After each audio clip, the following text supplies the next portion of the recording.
Welcome, everyone. We're kicking off the Ironbird Private Jet podcast in partnership with Flyhouse, live from NBAA, with a session that's all about strategy, growth, and partnership. I'm joined by Jack Lambert, the CEO of Flyhouse, a longtime industry leader known for his innovative approach to private aviation, and Brian Counsil, President and CEO of Sun Air Jets. We'll be diving into details of Flyhouse's agreement to acquire Sun Air Jets, what makes this partnership work, and how both leaders are shaping the future of private aviation together. Jack, Brian, thanks for joining. I really appreciate it. No, thank you. Yeah, you bet. Jack, I'll start with you. Why this move? Why do you think now is the right time for Flyhouse to expand through acquisition?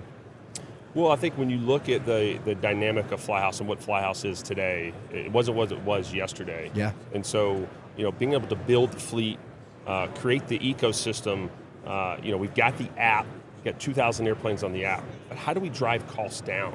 And so, currently we're a renter at an airport. And so if we can own the space, do maintenance, sell fuel, have hangar, do some charter, now you've got the complete ecosystem. So this situation presented the best case scenario for us. Yeah, and when we think about the services that we're providing, really it's not just for the Sun Air Jets airplanes or the Flyhouse airplanes, right? It's for the greater good of all the other operators that want to come on the platform, right? That is correct, yeah. So when you look at the way the industry is now, 90% of the operators have less than 10 airplanes. Yep. So it's very, very hard to scale. Yeah. And so when you think about that, it's like, hey, you got to have some sort of base. Now we create the base, got the base, we got the app. Now all of a sudden we can drive traffic to our partners, yep, creating a better ecosystem that doesn't exist today. Brian, you've seen a couple, you take phone calls a lot for people that are looking for acquisitions and partners. When you look at these people that you're getting phone calls with, what do you think makes a good partner for Sun Air that said, yes, Flyhouse makes sense, where maybe some of the other ones didn't make sense? Sure, you bet, Dan. I get a lot. I've been doing this for 25 years, and I get a lot of solicitations, phone calls, people fishing. Several of those, quite honestly, are just doing that. They're fishing, and they're not necessarily in line with who we are. They're just looking to try and make an acquisition in the aviation space, and it's clear that they're just completely off target. Yeah. Others are a little bit more pointed, right? Network types. And in any industry, when you have a mom and pop operator, and quite frankly, I have to admit the fact that Sun Air Jets is owned by a family. And we're a small fish in a very larger ecosystem. And so sometimes there's that private equity is on the hunt for that, to try and consolidate and aggregate. And that's been true for a long time. So I've been getting those phone calls, and it just was never the right time for us. It became the right time for us to begin to try and monetize the investment for the family that owned it. So then comes along Flyhouse, and you start examining their platform, their desires, where they want to go, and it really made a lot of sense to us. And it was a strategic, exciting, and yet also comfortable fit, because we can now combine forces with them. And it's not a complete change to who we are or what we're doing. They're going to bring new energy and all that kind of stuff. So in this case, an acquisition target, difficult to give up a company that we've grown and built from scratch over 25 years, but really it presents a future for the people, right? So if the family wishes to monetize their investment, this acquisition is a great hand-in-glove partnership to now enter into that ecosystem in a way that Sun Air Jets never would by itself. Yeah. When you've seen acquisition requests come in, presumably someone's like, oh, I only want the FBO. Oh, or I only want the charter certificate. Why do you think it made sense to package the entire company in an acquisition like this? Yeah, absolutely right. We've wrestled with that for years. There's FBO networks that would want the FBO, but not the 135 certificate, not the 145 repair station. And on the other hand, there's aircraft operators that wouldn't necessarily want to own an FBO. Yeah. And so we're a hard company to buy in that regard. And then also, we also got somewhat large, right? You have to take a big bite to capture Sun Air. And not that eliminates a lot of buyers, because it's a pretty big platform, a lot of real estate and pretty big certificate and all that stuff. So it's not an easy company to sell, and we didn't want to just sell off the FBO and then left with our 135 certificate. What do we get to be renters in our own building? Yeah. Or the other way around, sell the 135 and just be an FBO. Like I said, the family that owns Sun Air made a decision to try and monetize the whole thing. And so that's why, again, Flyhouse was a good fit, because they were excited to acquire all of it.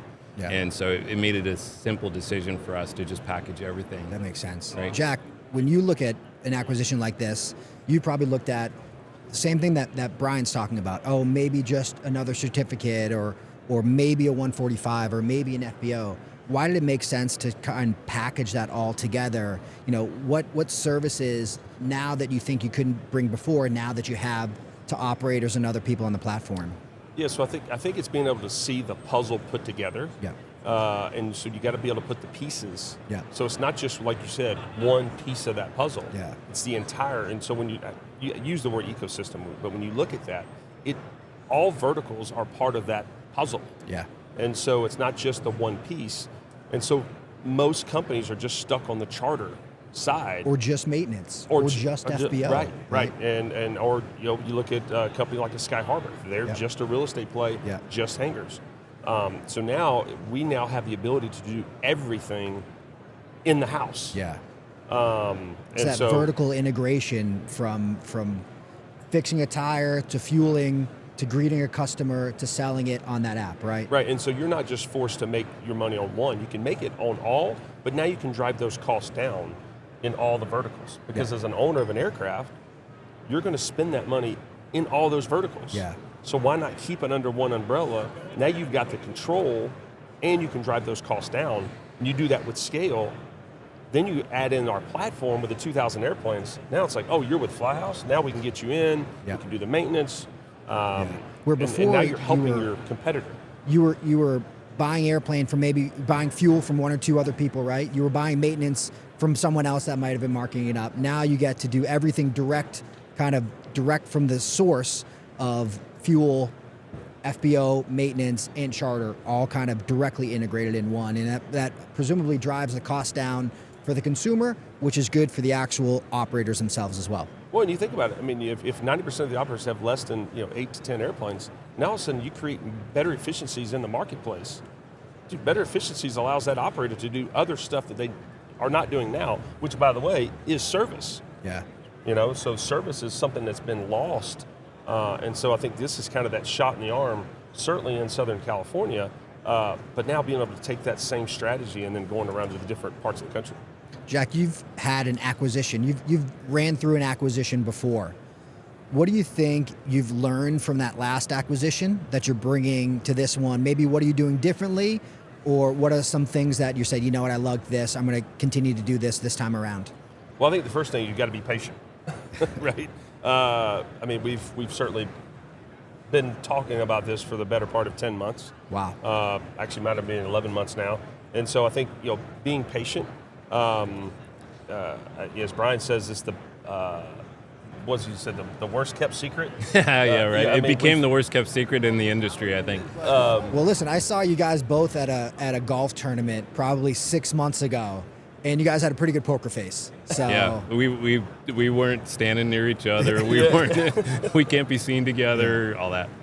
But I think that's part of it. I think the other side is, as you really kind of build out and you talk about the pieces of the puzzle, it really comes down to one thing and one thing only, and that is people and culture. Yeah. Because it's so important. I mean, listen, you can go and build businesses, but they fail because you have the wrong people or you have the wrong culture.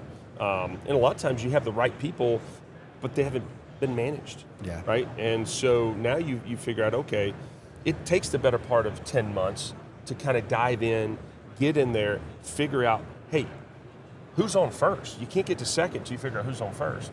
And that's been the bigger part of our process, because listen, we already know what they do, right? So you know all the verticals. That's why we're sitting at the table. I think everyone knows what Sun Air does, right? Which is like a very well-run, trustworthy, respectable aviation company. Right. And so all Flyhouse then comes in is we come in and enhance that. Yeah. And that's the word that we've kind of been using around is we're not doing anything different. We're just coming in and enhancing and building it up. Yeah. When you look at what Flyhouse does really, really well, we do sales really, really well. We do marketing. They do operations and maintenance. Yep. All right, great. Let's Yeah. bolt that on to this, house, Yep. and now build it. Yeah. And so that's what we're doing, and we're really excited about it. Yeah. Brian, what are some of the surprises that, as you're going through this 10-month process, that you kind of were not expected along the way?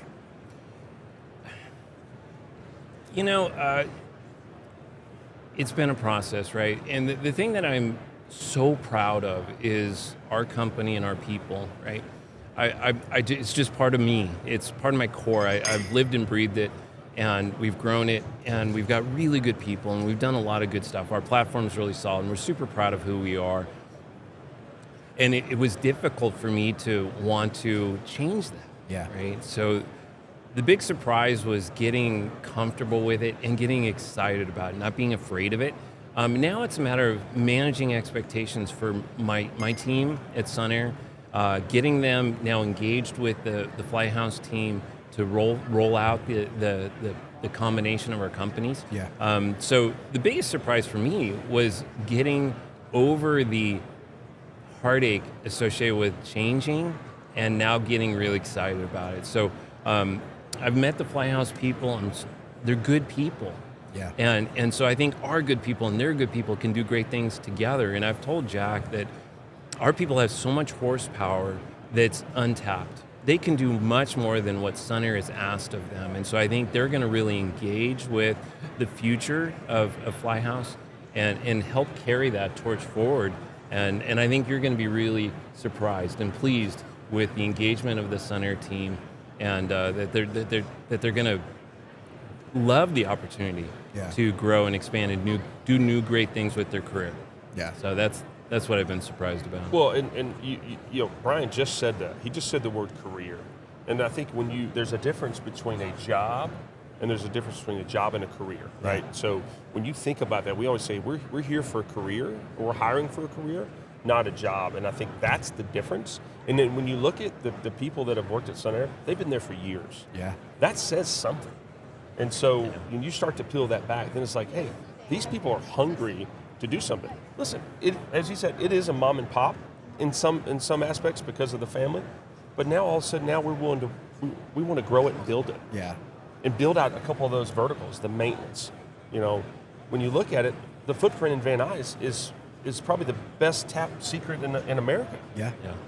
Over 100,000 square foot of space, and matter of fact, I think it's probably one of the largest on the field, if I'm not mistaken. So just being able to have that footprint, now all of a sudden you put a stake in the ground and fly that flag, and then you got the people, the horsepower, as you said, behind you. Man, it's just going to go places. This episode is brought to you by Charter Flight Support, the only coverage in private aviation that protects you when an aircraft mechanical issue stops your aircraft from flying. CFS not only provides financial support if the replacement aircraft costs more, they also help locate and book quality backup aircraft fast. Learn more at charterflightsupport.com, and don't forget to sign up for their newsletter, The Fix, for real-time insights on private jet trends, aircraft types, and rates. Brian, for other smaller operators that maybe their goal eventually is to be acquired by a Flyhouse or by another company, what advice would you give them of how to, prepare or run their company, run their operationally to look like a company that could be acquired? Sure. I mean, obviously, to be an acquisition target, you have to have assets that are attractive. And we took some great risks. Obviously, we constructed and we own all of the facilities in Camarillo, and that was over the course of 10 years. We built all of that, and it's there. But then we took some great risk in Van Nuys, right? We have a lot of hangar space there, and that does not come inexpensively. Yeah. So you swallow hard, you take a deep breath, and you pull that trigger, and thank goodness we did. It really established our future. It established the opportunity for growth. Yeah. And so if you want to become an acquisition target, you have to have something that somebody's going to want to own and they can do something else with. And so you have to take some risk. You have to broaden your reach to be something that somebody says, okay, they're on a trajectory that I can now acquire and do even more with. For that investment, that risk, how long do you think it took for you to start to either see return or feel a little bit more comfortable with taking that risk? Yeah, sure. Well, in Van Nuys Airport real estate, when we first started there in 2011, we acquired our first hangar and then the second hangar in 2012. They immediately cash flow because hangar space is so constricted there. And so if you have quality hangars and operations, you're going to be full. And so then in 2021, when we got the additional new hangars, we're full there too. Yeah. And so it doesn't take too long to get to a point where now that's clicking. And so we're pretty comfortable with where we are there. Just that initial risk, you just got to... Yeah. I mean, you got to be willing to write a big check. Yeah. And then scramble to make sure you can cover that nut. Yeah. And at least in regard to our ventures in Van Nuys, we've done all right. Yeah. And Jack, when you're looking at acquisitions from a buyer standpoint, what are you looking for, or what do you think operators should set up their operationally to be an acquisition target? Well, I'll actually take a step back. So being on the seller side versus the buyer side, I think it was getting over the hump of this is my baby, and now I'm willing to give it up at some point or somehow, some way, to get over that. For me, in a previous life, that was the biggest hurdle. I was like, okay, I built this up. I got a nice business. Blood, sweat, and tears in it. I'm happy that someone actually wants my business. But then how do I get over that?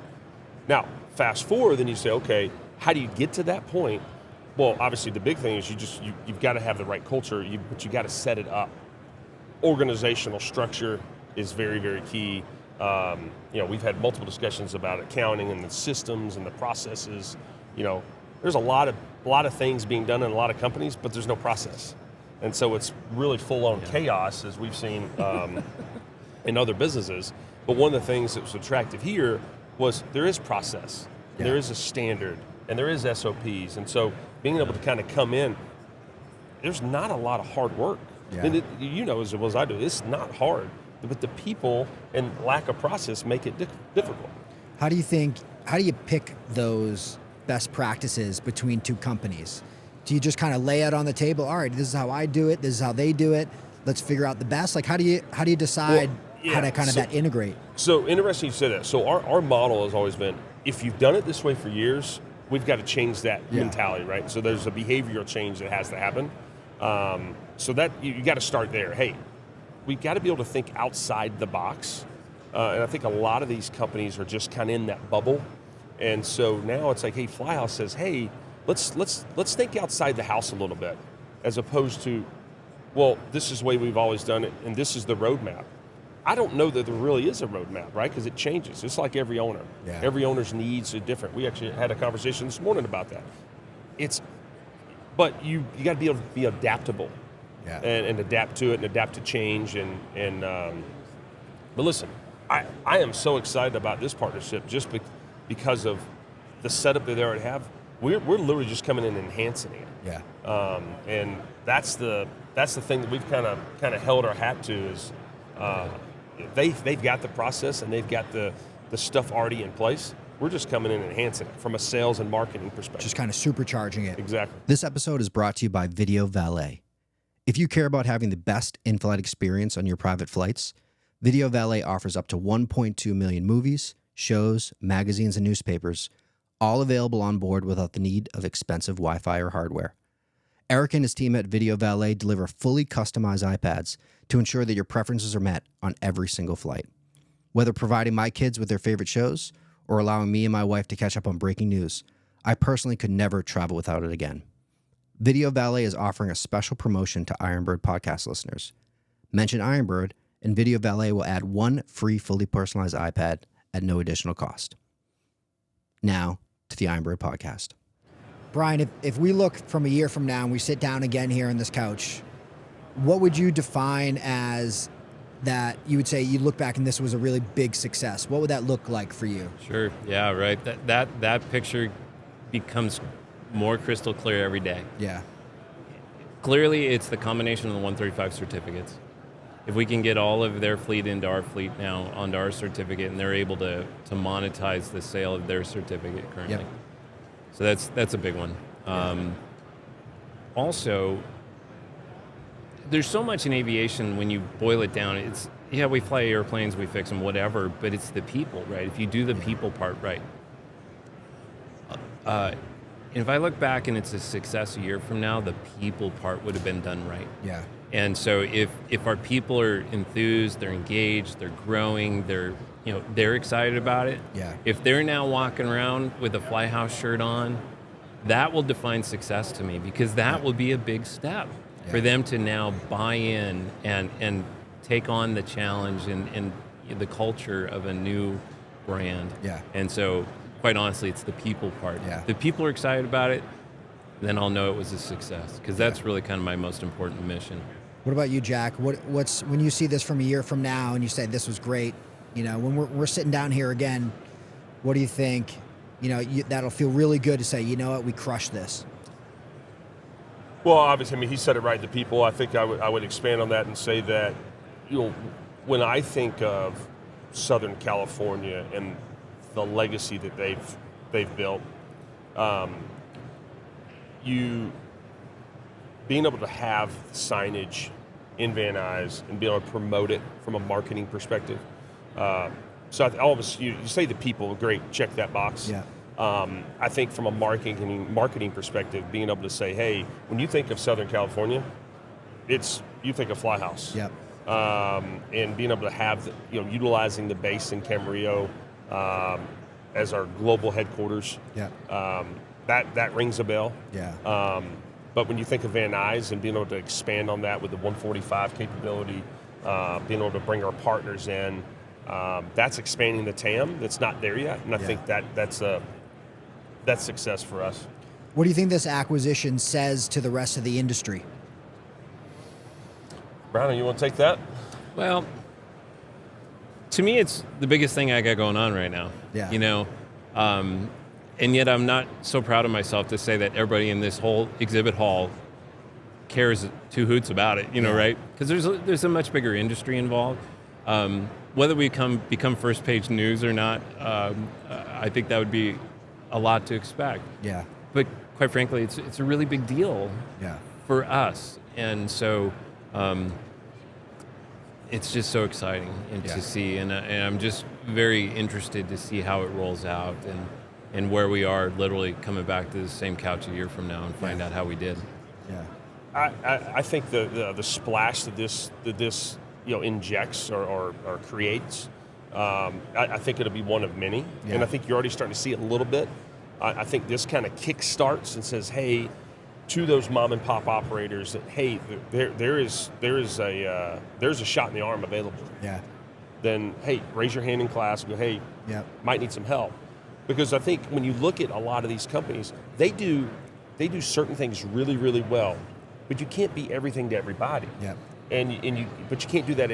You can do that at scale, right? And say, hey, you know what? We're just going to be that FBO. We're just going to be that maintenance. Now all of a sudden, when you build this ecosystem, now all of a sudden you have this big, wide footprint, and we can start this right here in Southern California. I would say it's kind of the next evolution of the Flyhouse.